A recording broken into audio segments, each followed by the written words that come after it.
I have a degree in business studies and tourism, and I have a master's in tourism.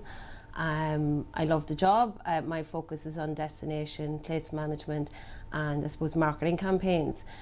I've worked from everything from, we'll say, sausages to airports, and that includes the Great Barrier Reef, where I was destination specialist for 2 years. And I think from my previous experience, from a business, from a destination, region, airport, commercial, whatever other aspects, I can feed that experience into the projects and notice the gaps and be able to fill them through the training that we provide.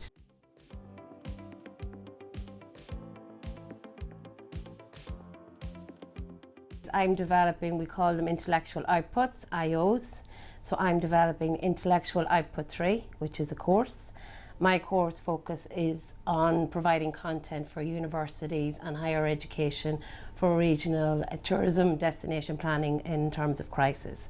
So I'm looking at 3 different phases. First of all is the preempt, so the pre-planning and I suppose the mitigation phase. And then the second one then is the implementation phase when the crisis occurs. And then the third is the recovery process that's involved, both from a destination, a business, and obviously from a personal or employee relevancy. So I do mentoring, I work with businesses on the ground.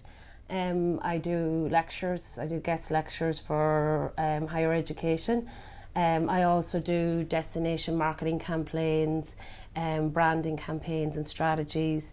We do a lot of tenders, so I would look at the marketing side of that. So all of my areas of focus would fundamentally be in tourism, but I also look in the digital innovation space, social innovation, and social enterprise development, and I work a lot with youth as well.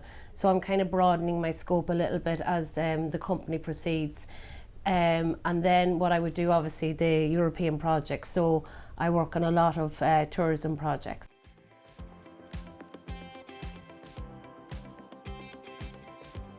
But the question is, how do you want to sustain your experiences? So what is your priorities? And based on those priorities, that will decide whether you're incrementing prices. So if you're incrementing prices, what are you going to do with that money? And I suppose the balance is between not only increasing prices but also crowd control.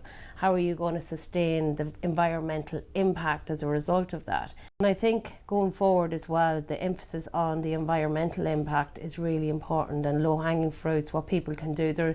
The education is key and to underpin all of this.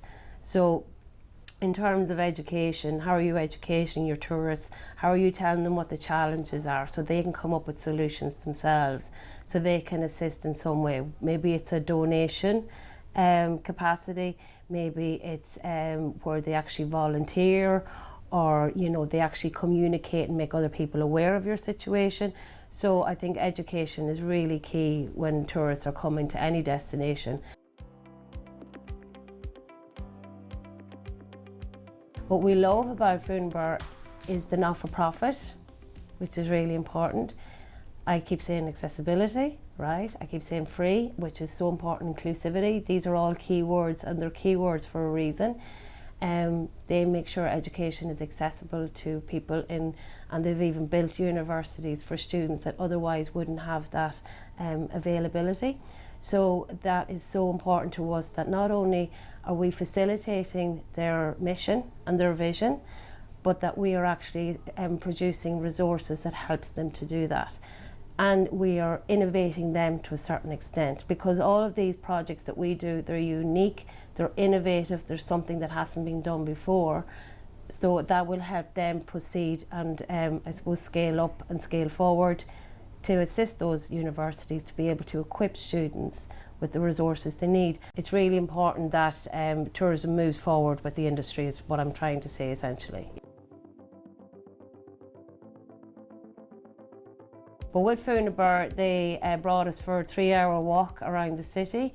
They showed us parts that we wouldn't normally discover.